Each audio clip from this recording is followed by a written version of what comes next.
I'm a journalist. I've worked covering public schools for about 15 years. And the last 4 years of those, I spent writing about suburban schools.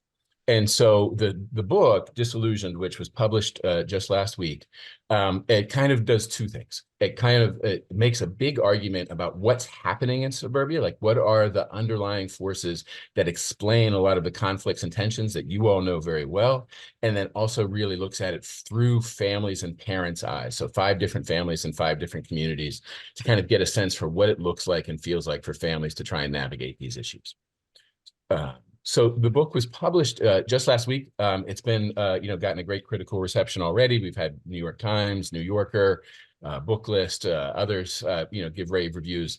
And I say that first because I would love for you to buy the book. It's now available, at your local bookstore, on Bookshop, at Amazon if need be. Also on my website at benjaminherold.com.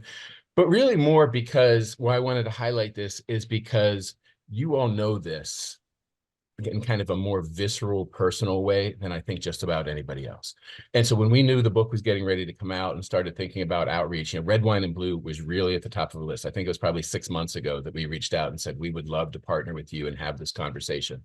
Because not only, are the folks involved with Red, Wine, and Blue aware of these issues and living them, but really doing organizing work around them and thinking about the politics of it. And so I think that's a very powerful thing. And so I'm going to keep my remarks relatively brief. Then we'll have a moderated discussion and get into the Q&A, which I'm really eager to do. The first thing I'll do is just kind of give you 2 big ideas that kind of hold this kind of argument together on like what's happening in suburbia. And the first is around this idea of demographic change. Suburbs have a very, very deep hold on the American imagination. We have Leave It to Beaver and The Wonder Years, Desperate Housewives, American Beauty, all of these kind of popular notions that kind of really paint suburbia as one thing, one kind of community for one kind of family that looks one certain kind of way and has one certain kind of goals.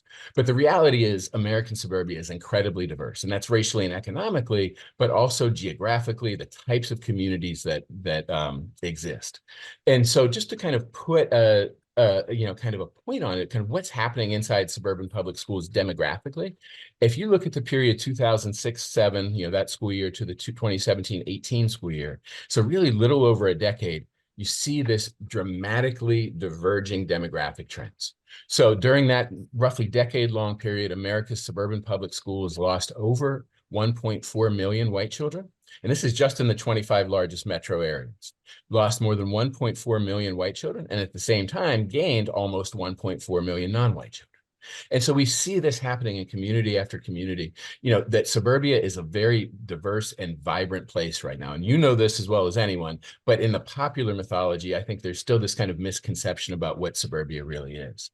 And so part of why this matters is because our notions of who suburbia is for, who these communities were built and designed for, like it's built into not only our imagination, but the policy landscape that created these environments. So part of what the book goes into is kind of the historical development of post-war suburbs in particular, and really looking at the way in which it was explicitly designed to support racial segregation and to create communities for middle-class white families, mostly young families with children, to consolidate opportunities and advantages, largely through the public school systems. And so part of why these demographic changes become so significant now is because it really brings in a different set of ideas and beliefs and American dreams about what suburbia is all about that start to complicate our notions of what suburbs and suburban schools are. And so the second big idea that I'll kind of introduce is this idea of suburbia as a Ponzi scheme and as a racialized Ponzi scheme. And I'm going to tell you a personal story to tell you what I mean by that. So you'll see here, this is a picture of Penn Hills High School. It's in suburban Pittsburgh, about 10 miles from downtown Pittsburgh. And this is actually the community that I grew up in. So I'm white, my family's white. When I went to school in Penn Hills between 1980 and 1994, the school system there was about 3/4 white.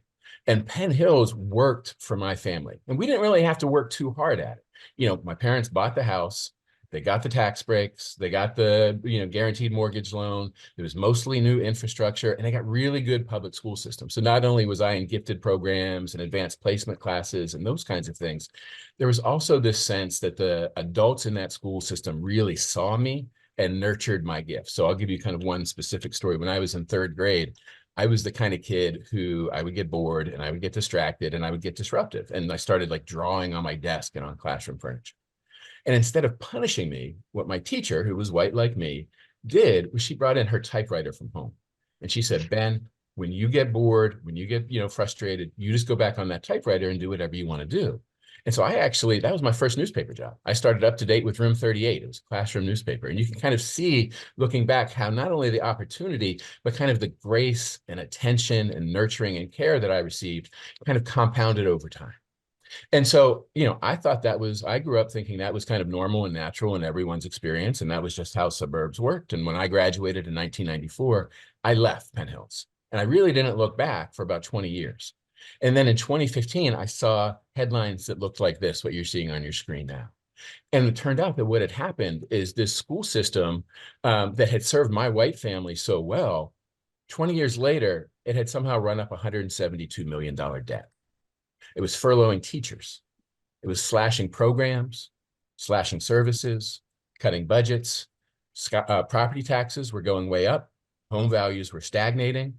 And then when I started saying, what's going on here? What I realized when I looked very quickly was that these changes coincided with those demographic changes we were talking about earlier. So the Penn Hills public schools were 72% white when I graduated in 1994, 2/3 Black when these headlines started appearing.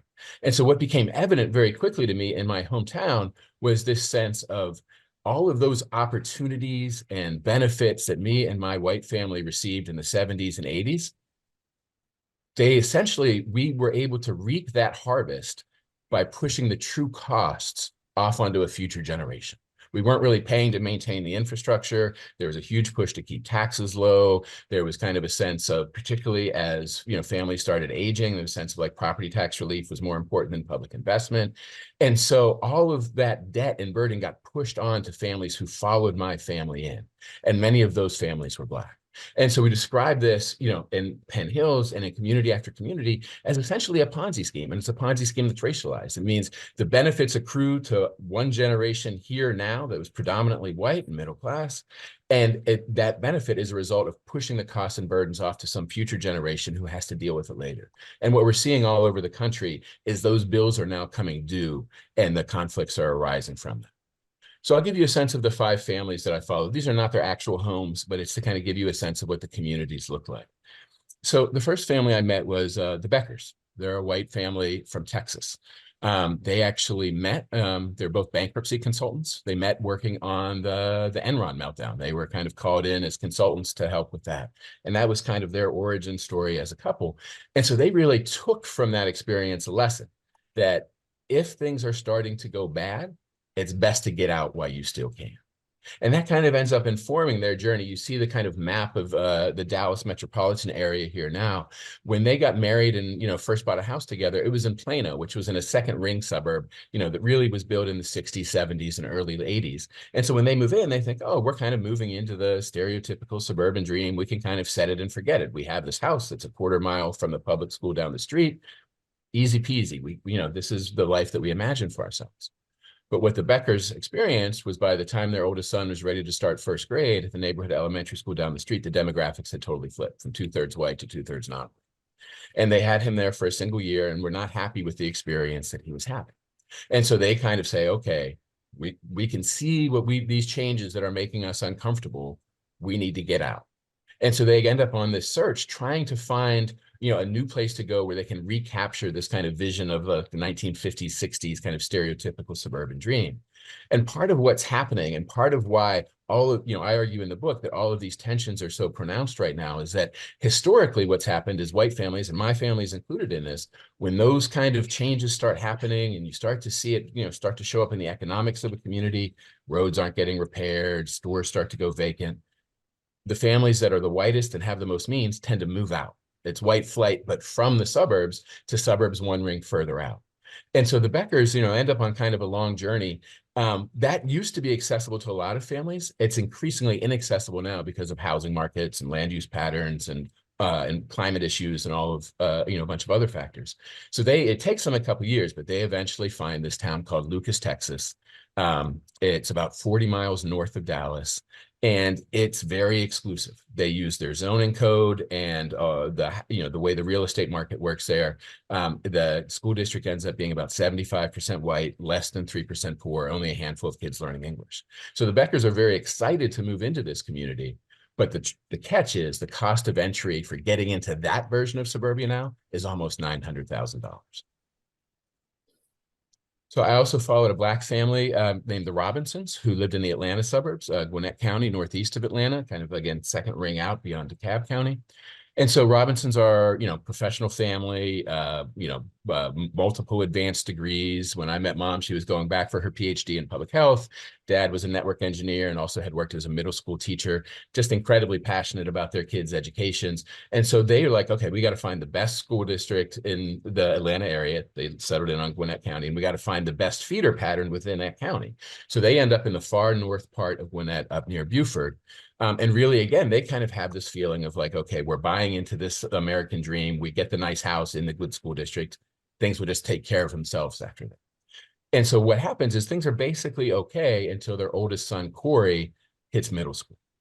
And so he's the kind of boy who's very physical, very energetic, very funny, likes to clown around. And he does like teenage boy stuff, the 14-year-old equivalent of drawing on his desk when he gets bored. But instead of getting grace and opportunities, what you see is these discipline issues start to compound very quickly. Minor infractions like tapping his pencil too loudly on his desk or spending too long in the bathroom all of a sudden become these major issues that are leading to meetings and endless series of discussions that Nika and Anthony, his parents, end up having to have with the school. And it reaches a point where they're like, oh, wait, I see what's happening here. I see that you're trying to document my child to death so you can kick him out and put him in the disciplinary school. And we're not going to let that happen. So what they end up doing is actually pulling Corey out of this school that they'd really organized their whole life around and sending him back to live with his grandparents in Stone Mountain in DeKalb County, where the school district is predominantly Black. And so it's this really wrenching decision for them around, we've organized our life around this particular vision, and that vision isn't working out. It's like the rug's being pulled out beneath us. In Evanston, Illinois, which is on Chicago's North Shore, just north of the city. This is like a progressive college town, pretty affluent, very liberal, connected to Northwestern University. I met a mom there named Lauren Adesina. She's multiracial, and her son is multiracial and presents as Black. And so she had grown up there, moved away, and then moved back because she really wanted that safe suburban bubble for her child, particularly after the 2016 presidential election. But what she found, first grade, racial slurs start. Her son's being called these awful names and being kind of harassed in these very vile ways in his first grade classroom and at school. And so it's a moment in time where Evanston, there's a critical mass of parents who are like, we are not going to sweep this under the rug anymore, and we're not going to allow this to be overlooked. And so Lauren joins a group of activist parents who are really progressive, predominantly parents of color, and they actually end up essentially taking control of the school board and saying, we're going to put racial equity at the center of what this school district does. And so for Lauren, it becomes this very kind of emotionally fraught journey of saying, I'm trying to move the system and change it in the way that I know it needs to be changed, and also trying to do what's best for my child and navigating that back and forth. And it becomes a very difficult journey for her. I also went back to Penn Hills, to my hometown. This is actually the house that I grew up in. It's, again, a 1950s house on a, dead-end street, 10 miles east of Pittsburgh. And so I went back and, my family, my dad was the last to leave in 2015. I went back around 2020. And what I did is I started knocking on doors. And 3 doors down from my childhood home, I met an African-American mom named Bethany Smith. She had bought the house in 2018 with this idea of, I'm going to build generational wealth. I want to get my kids into the school system, et cetera. And she was kind of like, when we met, we both were just kind of realizing like, oh, wait, all of these benefits that my white family had received a generation ago had led to this indirectly and directly, in some cases, to this $172 million debt and all of its problems that she and her neighbors and her fellow parents in Penn Hills Public Schools now were responsible for dealing with. And so that becomes part of our story of trying to figure that out, and Bethany trying to navigate that. And then the final family I met, I'll introduce you to very quickly, is the Hernandezes. They're undocumented immigrants from Mexico, live in Compton, California. And Compton is a place that we really don't think of as a suburb anymore. It has this kind of reputation since the 80s and NWA and Straight Outta Compton as being this kind of like urban blight, place with a lot of urban troubles. But really, Compton is a bedroom community. It's 15 miles south of downtown LA. It was an all-white community right up until the early 1950s. The Bush family actually lived in Compton. George H.W., Barbara, and George W. lived there for a short period. And it was right after they left that this whole cycle of demographic change and kind of the Ponzi scheme collapse that I'm describing, like all of that is what happened in Compton in the 60s, 70s, and 80s. And so then the bottom falls out, and it takes Compton almost 2 decades to kind of get back on its feet.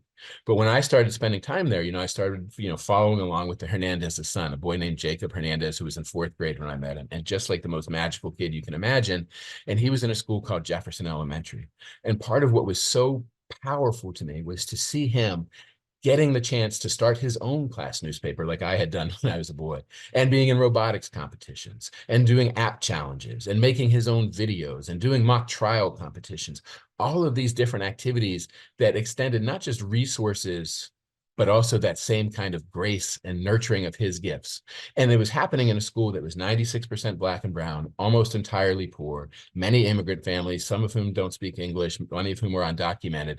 And this idea that here in Compton, we have this vision of taking that old suburban dream that's falling apart in a lot of other communities and refashioning it, reimagining it to make it more inclusive so that we extend that same set of investments and opportunities and grace to the families and children who have historically been excluded from suburbia. And so the book really, follows their 5 families and follows the trajectories of their communities. And I think, where the title of the book comes from is all 5 families really end up in this sense of, wait, the dreams that brought me to my suburban community are really starting to fall apart. And we're seeing that manifest in these kind of political tensions and fights over critical race theory and fights over diversity, equity, and inclusion initiatives, school board politics turning absolutely brutal, and, kind of these small everyday moments inside classrooms. And so a lot of the book is really parents' eye view of what it's like to navigate this change up front in person. Well, I found this fascinating. And actually, if you could explain a little more about these rings of suburbs, because I think it's really interesting history, and the fact that, the first suburbs were kind of like right outside of the city. And then you start seeing these extra rings expanding. And I say this because I live outside Cincinnati, and I'm probably in the 2nd or 3rd ring out. A lot of people where I live remember this being a farm town, and now it is probably it is the biggest school system in Ohio, Right. High school at least, and, very much a like middle upper class, well-to-do area. And I was very interested in this like demographic ring of change of suburbs, because I think where I live is a perfect example of it. Right. And I think what we see in a lot of places, particularly when you get out of the kind of Northeast corridor where you have some older communities, but when you look in the Midwest, the South, and the West, where you tend to see is, there was a lot of federal investment in bringing defense plants to the perimeters of cities in the 40s and 50s. And so you had a lot of these inner ring suburban communities that kind of started building up almost overnight around the World War II period. And they were by design and they were enforced to be racially segregated. So those benefits were for white families: the cheap mortgages, the new houses, the chance to kind of build a school system in your own image. Like many of those communities were, again, by design and by statute, all white or nearly all white for their first generation or two. But, again, it became such a powerful vehicle for this, our notion of the American dream, this idea of like, it's really a great deal for those first couple generations. When you get the cheap mortgage loan, when you get the big tax breaks, when you get the house that appreciates in value, when you get the good public schools, like who doesn't want that? And so you see, part of what we saw with the civil rights movement was like one of the big culminating victories that took years and years and years, but was to say, we're going to open up suburbia in schools. Fair housing laws and Brown versus Board of Education, and the fight after that was really a lot about kind of desegregating suburban schools. And so what happened with that is you started to see that same pattern of white flight from cities to inner ring suburbs then was replicated from inner ring suburbs to outer ring suburbs. And then more recently from the kind of 2nd and 3rd ring suburbs out to these new exurban communities like the Lucas, Texas, that may be 30, 40, 50 miles from downtown. And so certainly there's a lot of diversity and variation within any of those, but big picture, like a sociological level, what we often see is this kind of pattern of white families being in a community, getting all of these benefits and really like extracting a lot of those resources without a lot of attention for what's going to happen next, for who's going to come into that community next. And when all the bills start coming due for new infrastructure, for repairing roads, for fixing schools, instead of staying and investing, tend to move out to the next community. And you don't, it's something that, the effects of that play out over 10, 15, 20 years. So it can be hard to see in real time. But, I think part of what I hope Disillusioned does is allow us to kind of take a step back. And so when we're driving through our metropolitan area and we see these rings, like we can see it when we drive through, to be able to kind of make sense of the patterns that we see. I think the other thing that was one of my coworkers constantly talks about how we need to understand the history to really be able to fix the problems of today. And I think a lot of people, and maybe you could just explain a little bit about this, like those very first suburban communities really were not, like you just said, there was like statutes and covenants, like it wasn't subtle. Right. I mean, there were racially prohibitive covenants. You could not sell your house to somebody who was not white. There were the ability to get loans. Maybe you can just dive a little into that history and explain to people like, why these like first ring of suburbs were really unavailable to if you were not a white family.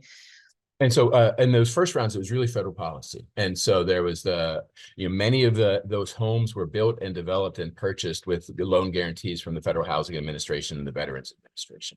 And those decisions about which loans to guarantee and which developers to fund and, all of those were guided by the maps that redlined various communities. So it was essentially saying, for the red lines, there was also green lined communities, and those tended to be the ones that had all single family homes, were all white, uniformly middle or upper middle class. And that's where we put our money, kind of into those communities. And so, a place you can see kind of the technology of exclusion evolving over time, but it's still very active now. So like in Compton, prior to the 1940s, Black families couldn't buy a home there because in the deed of the house, it would say it is illegal to sell to anyone who is not white. And so that was, law of the land until late 1940s, early 1950s, when the Supreme Court said enforcing that is not constitutional. But then when that's kind of struck down, what you would see is a lot of like the blockbusting techniques and real estate steering. So in Atlanta suburbs, for example, part of what I do in kind of setting the stage in Atlanta is talk through some of the school desegregation cases there. And there's this rich documentary evidence from the 60s and 70s that would say, hey, not only were, white families choosing to flee out here en masse, but the realtors, the realtor associations, the kind of whole housing industry was intentionally, willfully discriminatory of steering up Black and non-white families into the city or into certain parts of DeKalb County. And so you see that pattern as well, but it's still present even today. So in Lucas, for example, the exurban community outside Dallas, like right when I was first starting the reporting, I went on a tour of the new high school there. And so as I'm going through, and it's a big, beautiful building, there's visual arts wing and there's an engineering wing. And I had done my research beforehand, and I knew the demographics of this school district were very different than from the neighboring school districts. So it was still 75% white, very few poor students, almost no students still learning English.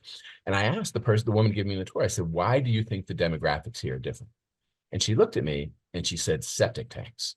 And I was like, what on earth are you talking about? And so then she walked me through it, and it all comes back to the local zoning code. And we still see this in a lot of exurban communities now, where the communities that fed that school district had made an intentional decision that the entire 17 square mile area was going to be residential only, that all the houses had to be built on large lots, at least an acre, and in some communities, 2.5 acres, and that there would be no public sewers, meaning that every house had to have its own private sewage treatment system, a septic tank. And so the net effect of that, which they spoke about very proudly as they're recruiting families in, was that not a single child in that school district lived in an apartment. And so the demographics aren't an accident. There's this kind of like evolving ways of this kind of like that suburban communities and particularly exurban communities now look to exclude. And often it's baked into the zoning code, into school boundaries, and into the housing. So what are the issues that bring out these tensions in these suburban communities that you were looking into in the school systems? You mentioned like discipline. What other types of, issues are arising that are kind of causing some of these tensions? I think the big handful that you kind of see most immediately, discipline by far number one. Like, it's talked to so many parents of color who are like just at their wits' end of like, I don't know why my child doesn't get the same grace as the white kid who sits next to him. It's same behaviors, two boys get in a fight or a scrap, and they're, the discipline is handled very differently. And that's like, it compounds over time. So that would be one, discipline. Number two would be access to opportunity. And I'm thinking particularly of gifted programs, advanced placement programs, accelerated math, extracurriculars. There's this sense that there's an invisible set of rules that work for some families and no one else gets to know. And like that leading to this real frustration because you see those, the resulting gaps in academic performance kind of expand over time. So like Evanston became a really powerful example of this, where there was a lot of talk there about like, why do we have this racial achievement gap in Evanston? And so they actually had a researcher come in and he talked about it. And what he said was, the Black kids in Evanston are actually doing pretty well when you compare them to Black children in other communities around the country. The issue here in Evanston is that the white children in this community are doing better than white children in any other community in the country, because there was so much investment and so much resources, both from the school system and from individual parents and families. And so that becomes really complicated for people of like, families say like, I move into this community because I want the most advanced math classes or what have you. And when some families can get that and others don't, that ends up being a real issue. And then the third that I'd say is kind of around staff diversity. Like when I went back to Penn Hills, the town that I grew up in, again, when I was there, I never had a teacher of color in my 13 years in that school system. But the school system was 72% white. Now it's 63% Black. And there was still not a single Black teacher working in that school district during my report. And so you see that in all of these like kind of micro interactions day to day that parents have with the adults in their children's school, of just feeling like not only do they not kind of understand or get, but there's just like this lack of sent, like what the Robinsons in Gwinnett County told me again and again was like, if the adults in the school system would just treat my child like he was one of their own, a lot of this would go away. But there were just real barriers in the staffing patterns to that happening. I see questions being dropped in the chat. So if you guys do have questions as we go, please feel free to drop those. Julie's collecting them. So we will jump into those about 15 minutes before we're going to end. So how did the parents in the book that you followed push back and advocate for the world that they wanted to see? And like kind of what worked and what didn't? Right. And I think, a tension that a lot of the parents in the book had, and I'm curious if this resonates with, with the red, white, and blue community's experience, but often there was this real tension of seeing that there were these systemic problems, seeing that there was, there needed to be a more diverse teaching staff, seeing that there were real issues with school to prison pipeline, those kinds of issues, and wanting to advocate around it and make the system better. But also, like we're busy people, professional jobs, going back to school, raising 3 kids. And so often it was this tension of like, how do I try and make things better for everyone? But also, how do I just get my kid through this intact? And I think that was like just such a crushing burden for, a lot of families, particularly the families of color.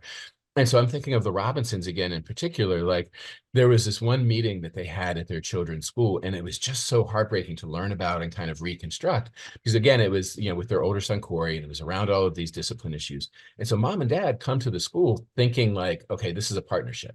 Like we know our kid acts up a little bit. We know he's not an angel.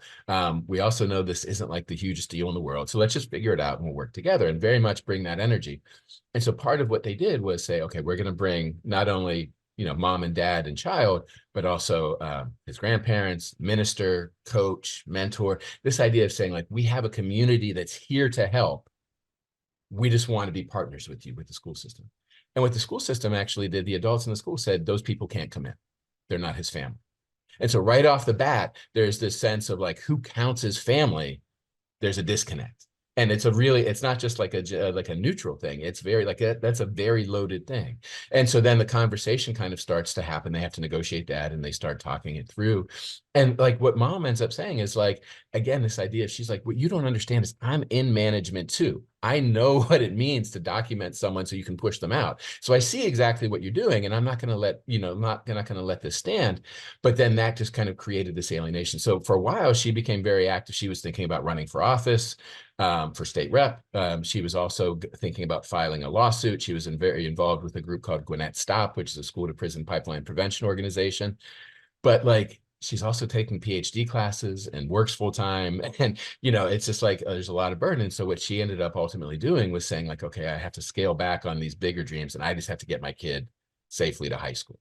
And like, it was a decision that wrecked her. It was a very, very difficult thing. She's like, I'm not the type of person that gives up And when I see a problem, I like to tackle it, but I only have so much bandwidth and I am exhausted already. And so if I'm trying to run for office on top of this, A, when am I going to sleep?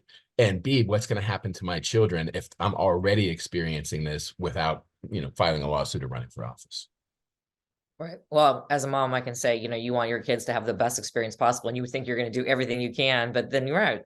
There is a reality to life, right? You do have to work. You do have to take care of these children. You do have to make sure that you're doing things for them. Right. So that, and then fighting that and fighting a system that really doesn't see you or hear you is, I can't even imagine. So. And in Evanston, it was very similar with Lauren, the parent activist mom that I met, again, it's like she had made a very intentional decision to say, like, I am going to essentially put myself through the emotional ringer to try and bring about change. So she was at school board meetings talking about the trauma she and her son had experienced, not only with the racial slurs, but then with the way the school responded to it. It's like, no one wants to do that. No one wants to be in public talking about these like incredibly painful personal experiences. But there was a sense of like, someone has to step up because we want these things to change. But, so she did, but 3 years down the line, there's been some change, but there's also a sense of like, wow, what did I just put my family through? Was it worth it?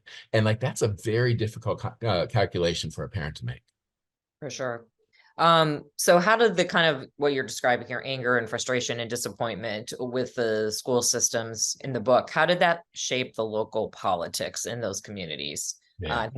Gwinnett County and Evanston, Illinois, you kind of mentioned, I think that was, I think you have stories from that. Sorry. Yeah, no, Gwinnett is again a great example because this is a community that was 90% white as recently as 1990. Now it's 3/4 non-white in the school system.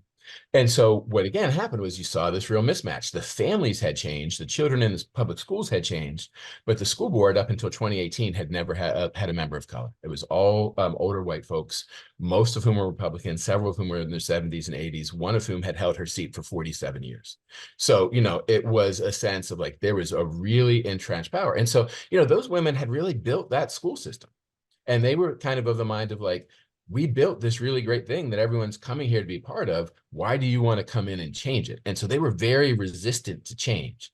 And so it was 2018 when the first board member of color was elected in Gwinnett County. It was a young man named Everton Blair Jr., who was 28 at the time, child of Jamaican immigrants. He had actually grown up and attended school in Gwinnett and said, I'm coming back and I want to, run for school board. So for those first, 2 years that he's on the board, he's the only member of the school board who's a person of color. It's an extremely frustrating time for him. He's getting like lectured in these really like, kind of condescending ways in public meetings. And, there's limited change he can affect. But what you saw was this kind of groundswell of energy, particularly after 2016, 2018 elections, of saying, oh, wait, we can actually turn some of these communities that have been red, suburban communities have been red for a long time. We can actually, turn these blue. And so in 2020, Atlanta suburbs become the center of national politics with the presidential race and the two senatorial races. But you saw the same dynamics playing out in the school board races. So you had three younger progressives of color challenging these three older white incumbents to say, really what we need here is like a generational and cultural shift on the board. And that was a very fraught process and remained so afterwards. So two of the challengers, the younger progressives of color, won. So now that you have a progressive majority on the board, one of the first things they did was oust a longtime white superintendent, started changing discipline policies, and you saw the school board meetings turn absolutely bananas, like people coming and screaming about, we are not going to let you take our schools away. And so again, these moments, like you really see this sense of like these ideas we don't talk about who is this community really for, who belongs and who doesn't, who is this kind of benefits, intended for. Like that stuff is unspoken a lot of times until all of a sudden it isn't. And part of what we're seeing now is it's being spoken partly because the demographic changes are accelerating so much, and partly because that capacity to just escape, to just move out to the next ring, one ring further out, like that's less and less accessible to a lot of families. So families who would have just run away from the problem before are now kind of staying and fighting and saying, no, you can't change this system that we have. Actually, that's a great segue into my next question is, I think in the book you're saying there's no more away. Right. And that's so white suburban families are now kind of being forced to confront all these issues that you're talking about in terms of like, the Ponzi scheme and having to deal with the changes in the infrastructure. So what, I guess, why do you say that there's no more away? Yeah, again, this idea of like it's the idea that we can just like move further out on the frontier and that everything will be fine there. We can start over, we can kind of escape our history. Like that's one of the most American ideas there is. Like that's part of what this country was founded on, and it's very deep-seated and it's very destructive. And it's been destructive throughout history in a lot of different contexts, and it's destructive in the suburban development context as well. This idea of just keep moving one ring further out.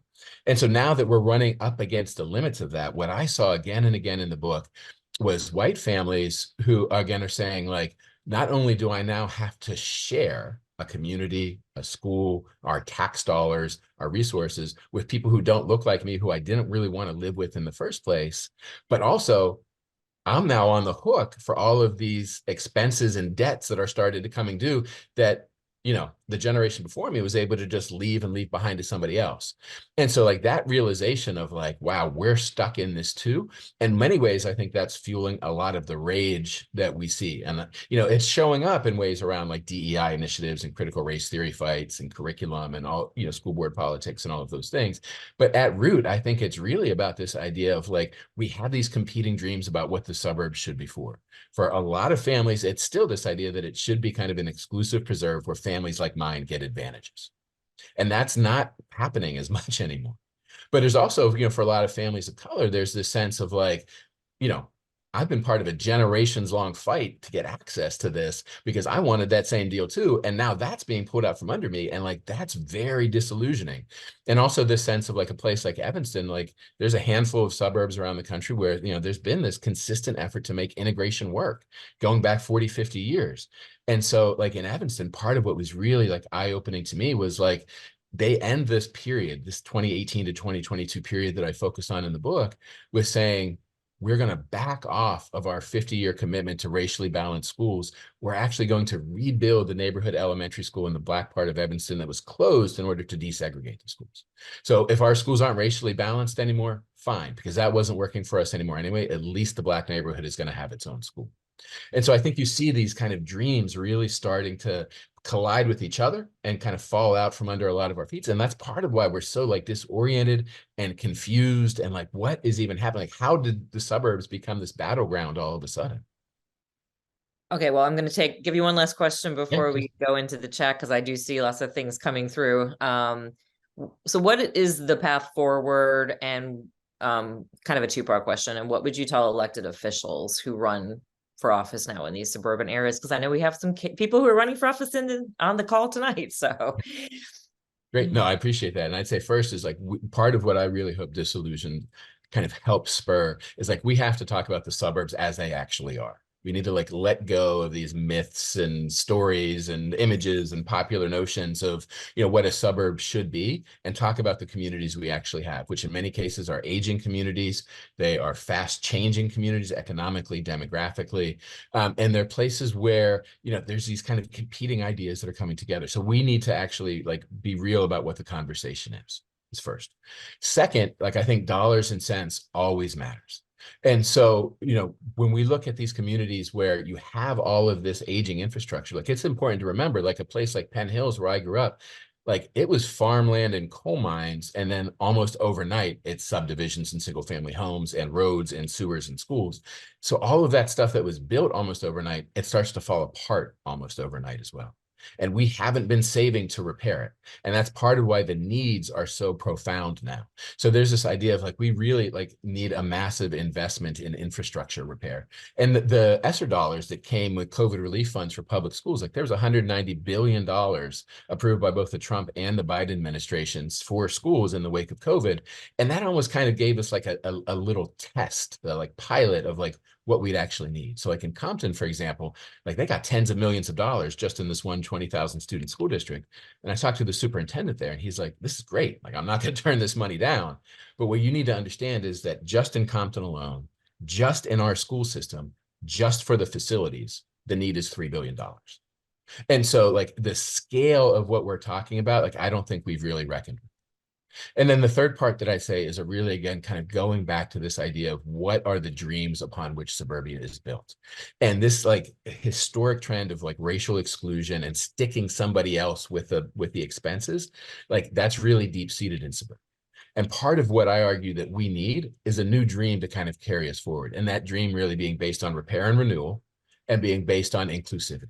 And so Compton, again, becomes this powerful example where you can see an emerging model of what it actually looks like to invest in all of the kids and families who are historically excluded from suburbia, some of the most vulnerable families in the country, and to say, no, you get robotics programs too. You get mock trial competitions too.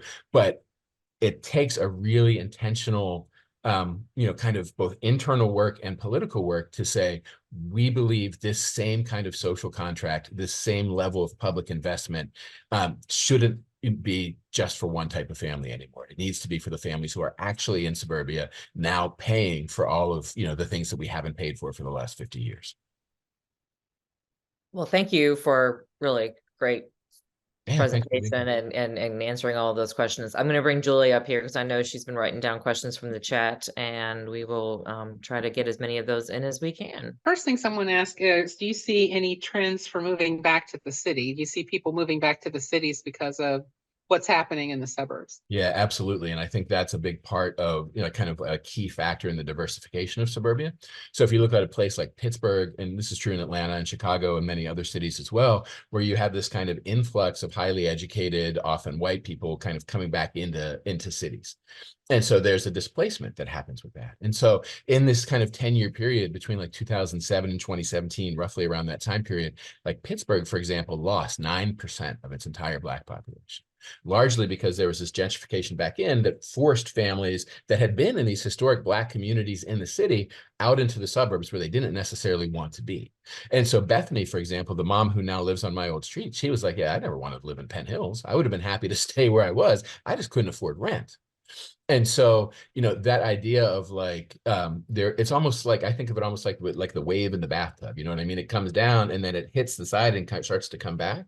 And we see, again, families with means, the most educated, with the most resources, most social capital, kind of finding ways either to get into ex-urban communities or get back into the city. But I think it's a dwindling number of people. When you were looking at these different districts and their changes over time, did you compare the state funding changes in the schools over time as well?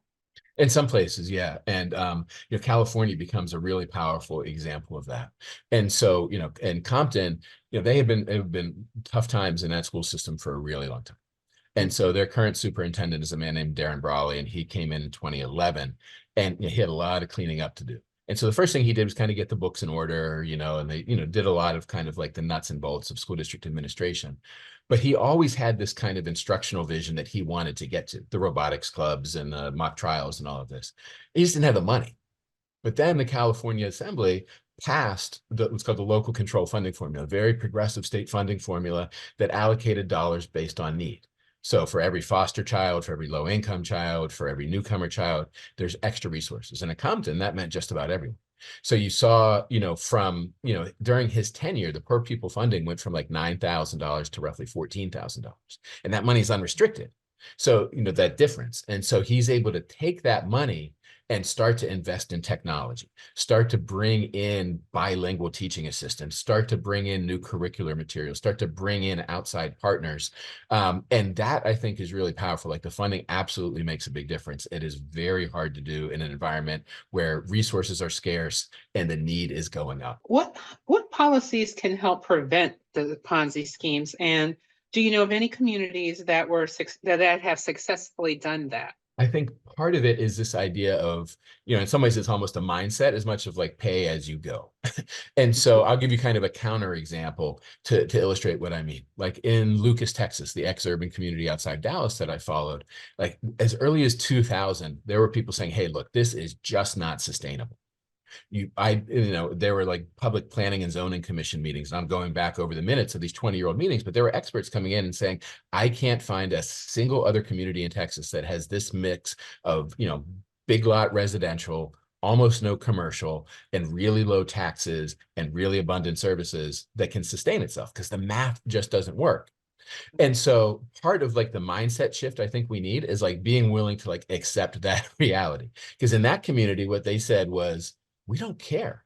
They were so mad that they actually had to move the planning and zoning commission meetings from City Hall to the fire department so they could set up more chairs in the bay, because that whole community turned out and were like, no, no, no, you're not going to raise taxes and you're not changing the zoning code. And so what they ended up doing was issuing more debt. And the community voted out every single city council person who had even voiced any level of support for the possible zoning change. So this idea that we are not going to pay as we go and we'll let someone else deal with it later is really deep rooted. And I think it's that mindset. There's lots of different kind of policy ways to go at that. And there's a group called Strong Towns that does really fantastic work around this, of looking at like some of the problems with like only single family zoning and, you know, the infrastructure issues. And, you know, I definitely recommend checking that out. And some of that's in the book as well. But at root, it's this idea of a mindset of like, you got to pay as you go, and you have to, there has to be some sense of intergenerational responsibility. Are there any remnants of desegregation in these rings of suburbia? Are there statutes still on the books that were never enforced for the desegregation? You know, I think what we saw in the 90s and early 2000s was a tremendous resegregation of a lot of suburban school systems. And so you had this kind of window where there was federal enforcement of desegregation, and it worked. In many respects, it worked. You saw, you know, achievement gaps kind of diminish. You saw opportunity gaps rise. There was a lot, kind of a rising tide that benefited all families, but there was a lot of pushback to that. And so, you know, from the Supreme Court to down to local communities. And so that unwinding of our federal commitment to desegregation is like key to like what we have now in suburbia.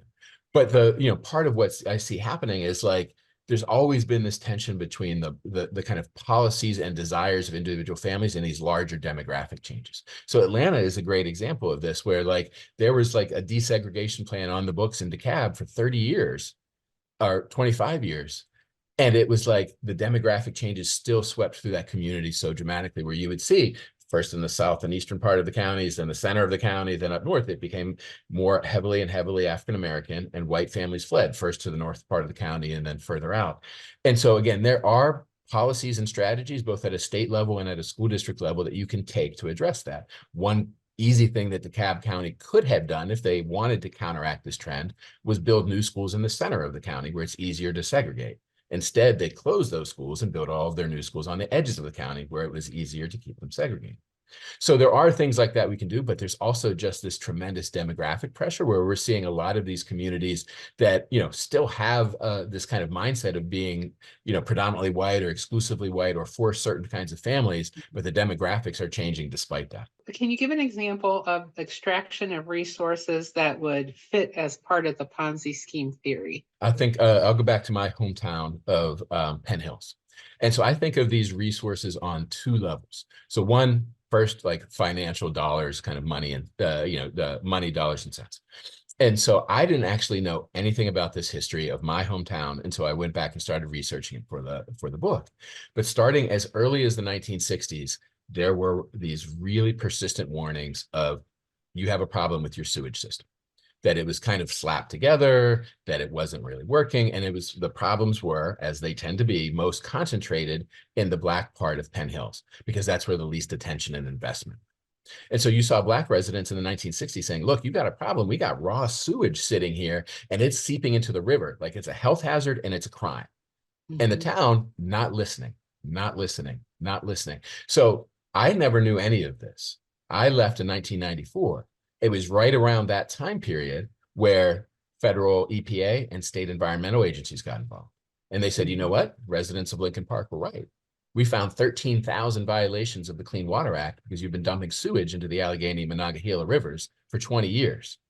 And so it ended up being, you know, almost $1 million in fines and over $60 million in consent decrees for repairs. And so the families that had to pay that were, by and large, I mean, there's still some families that had been in Penn Hills for a long time, and my dad paid those high sewage bills that resulted for a while. But it's really the families that are there now, including Bethany Smith, the mom who lives on my old street, who is still every other month paying these exorbitant sewage bills as a result of something she had nothing to do with. And so in terms of like extraction, like the benefit that my family got, for example, was the benefit of not having to pay to keep up for this infrastructure that someone else had to pay for later. I understand that one very well. I was on a city council in a small town, and same thing happened. One little segment of it had you know, the raw sewage going into the water system. And so the EPA came out, made them change it. Of course, they blame that on me. But, But the person who you know, calls just kind attention, of like funny. that is a persistent, the person who calls attention to it, who says the emperor has no clothes, the sewage system is leaking, like they, you know, I've heard that story a lot of, we're dealing with a lot of that pushback and blowback of like, why won't you just say everything's great? Suburbia is great. Like, we don't have problems here. Why are you trying to say there's problems here? And I encountered that a lot in writing the book. But the reality is, like, you know, folks like the red, wine, and blue community are calling attention to these problems over and over again. And I think part of what's really powerful about this moment in time, and part of why I think the book, for example, is like landing well with a lot of people, is because we're all living this. We know it. We live it in our own ways. We just haven't had the opportunity, in part because suburbia is such like a patchwork of communities all over the place. It's hard to connect the dots sometimes to know that your experience is connected to my experience. And so hopefully part of what these conversations do, and the book helps do, and your organizing work helps do, is say, you know, there are these common patterns and themes that we are all a part of, and it's time we start talking about them on that level. Has the effect of Milliken v. Bradley in stopping the segregation of urban and suburban schools based on housing discrimination, has that been a big, you know, effect as well? That really, really shaped this whole kind of second wave of suburban development. So in case, you know, folks might not be familiar, it's a 1974 Supreme Court decision. There was a lower court order that was going to mandate the desegregation of metropolitan Detroit schools. So it was like 50 some suburban districts and Detroit city schools. Hundreds of thousands of kids would have been put into a single school system and allowed for busing across to make the schools integrated. And so this was something that, you know, at this point, Thurgood Marshall is on the Supreme Court still. And he's saying, absolutely, we have to do this. We have an obligation to do this. It's a constitutional responsibility to do this. This is what a fair and free and equal education, public education means. But by that point, Supreme Court has a conservative majority, and they go the completely opposite direction. They say these suburbs have nothing to do with the segregation that we see back in Detroit. You can't hold a suburban community responsible for the city of Detroit being all Black now, predominantly Black now. And so they end up, you know, scuttling this plan. And so that doesn't happen. And what you see, not just in Detroit, but in community after community, you know, and Atlanta being really an epicenter of this. There's a case I talk about in the book called Freeman versus Pitts that's decided in 1992, where the Supreme Court, like there was this generation long, you know, conservative movement, political push to say we need to roll back Brown. And this is what it looked like, was kind of undermining and undoing this federal commitment to desegregation, and to say, you know, not only are, you know, we're not going to hold suburbs responsible, we're going to kind of we're going to stop. We're not going to have this conversation anymore. We're not going to enforce these previous Supreme Court decisions. And so that really structures a lot of these, you know, the 70s and 80s and 90s suburban communities, where you see this kind of like pattern of white flight out of inner ring suburbs to outer ring suburbs. But now I think, you know, we've started to see another round of that out to exurbs, but we're running up against the limits of it again. We've got so many still left, and I know we're short on time. Somebody wrote, though, how will the changing demographics affect the electoral system? Can this affect the electoral college, and can this affect the makeup of the U.S. Senate with these changes in these communities? Well, I mean, I think we've already seen the answer to that is absolutely, like in Atlanta and Georgia being key to that, excuse me. So like in 1920 or 2020, what we saw was this school board election that I was telling you about, you know, having this, you know, powerful kind of generational demographic switch on the school board locally in Gwinnett County. But that's part of this bigger change as well, where, you know, Biden wins Georgia, and then Ossoff and Warnock both win their Senate seats in the runoffs, largely because of Black turnout in suburban counties around Atlanta. Gwinnett, Cobb, Forsyth, Clayton, Douglas, those counties really decided control of the Senate. And so they're suburban counties, and we still sometimes hold ourselves, oh, like suburban counties, the white people must have changed their minds. And it's like, yeah, there was, like, if you dig into the numbers, there was, you know, a surprisingly strong white suburban support for Biden in many suburban communities. But really in 2020, we saw it was turnout. It was turnout among suburban African-American voters that made a tremendous difference, really, in deciding the whole shape of the next 4 years. And so I think it is going to be very interesting to see what that looks like in 2024.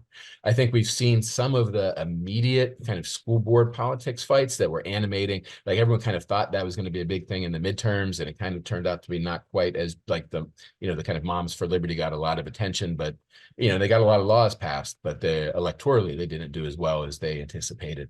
It's going to be interesting to see how that plays out in 2024. So then the next one is, do you think the funding structures that is turning Compton schools around is generalizable to other areas of the country? Practically and logistically, yes. Politically, it depends. And so, California has one of the most progressive assemblies in the country, and it's a place where there is a robust commitment to immigrant families, including those who are undocumented, relative to other states in the union. I don't think you see that even in a state like Georgia or Chicago, or Illinois. You don't see quite that same level of commitment, and there's competing views and tensions there.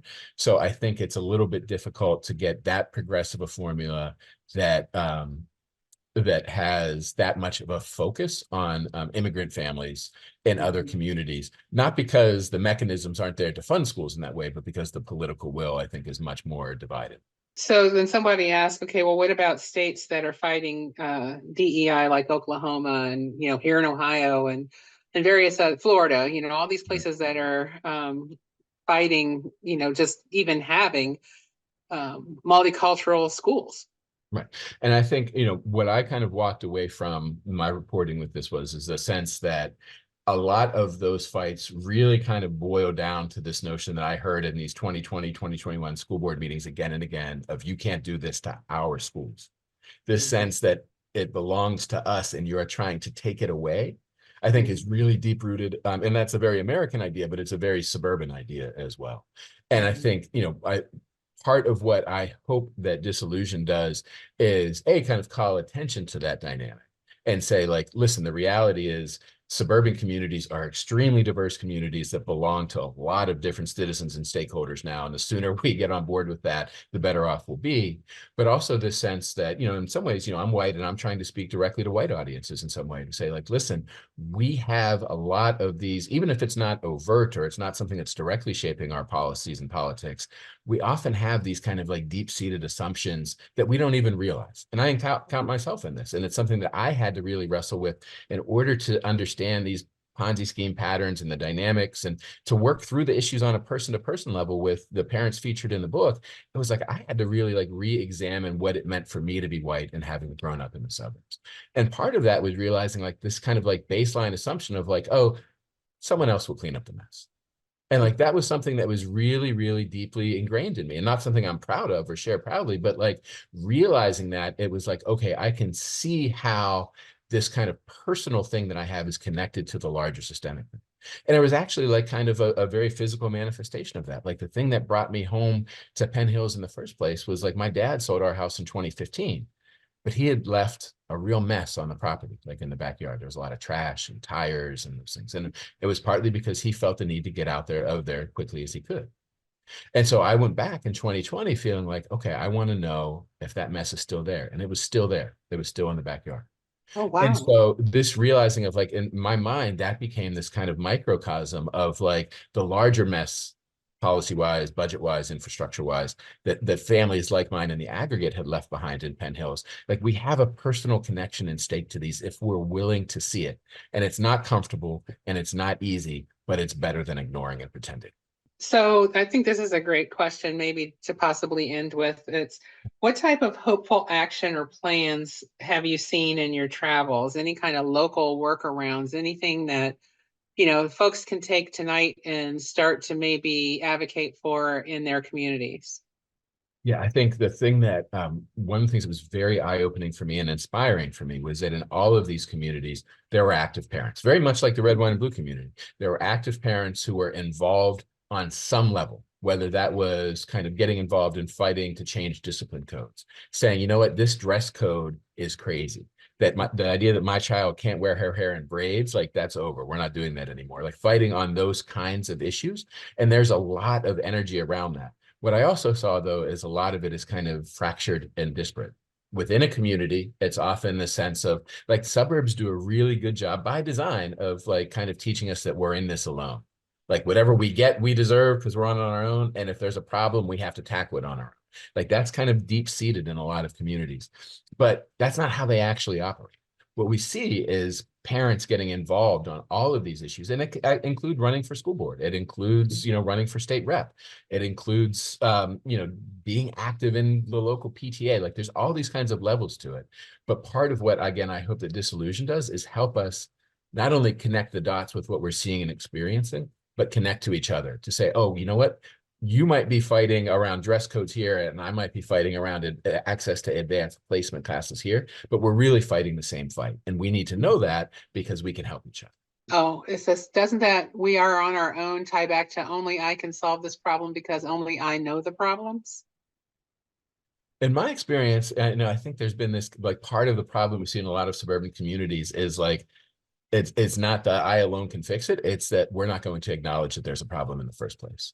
And so that, I'm there's a lot of variation. It's a big country. There's a lot of communities, but like at a very big picture level, I think there's this kind of head in the sand mentality of like, nope, everything's fine. And then what you'll see is like in a lot of communities, there starts to be this kind of like ambient urgency of like, wait, why aren't these potholes getting fixed? Why are the test scores going down? Why are like the property taxes starting to go up? Why, why? And then, historically, again, it reaches a kind of a critical mass and folks just leave, kind of continuing the cycle of ignoring. But we're at a point now where we can't keep our heads in the sand anymore because we can't run away from it and because it's affecting everybody. And so, I think we're in the boat together for better and worse. And so, it's really a question of like, again, kind of understanding the dynamics that we're wrestling with and then finding each other's stories and points of connection in that. This has been so fascinating. So, Yeah. to get the puzzle pieces kind of put together, to see, how this came to this and how we are where we are right now. And it's funny because as I sit here in a community that's 40 miles out from the city, it's exactly what you're talking about. And my kids were raised, because my kids are all adults, they were raised in the next community over, which is like, 30 miles out from the city, because I wanted them to have good schools. Yep. So it's really interesting to see how this, is going. And you're right, we're going to run out of places to go. Where are we going to go?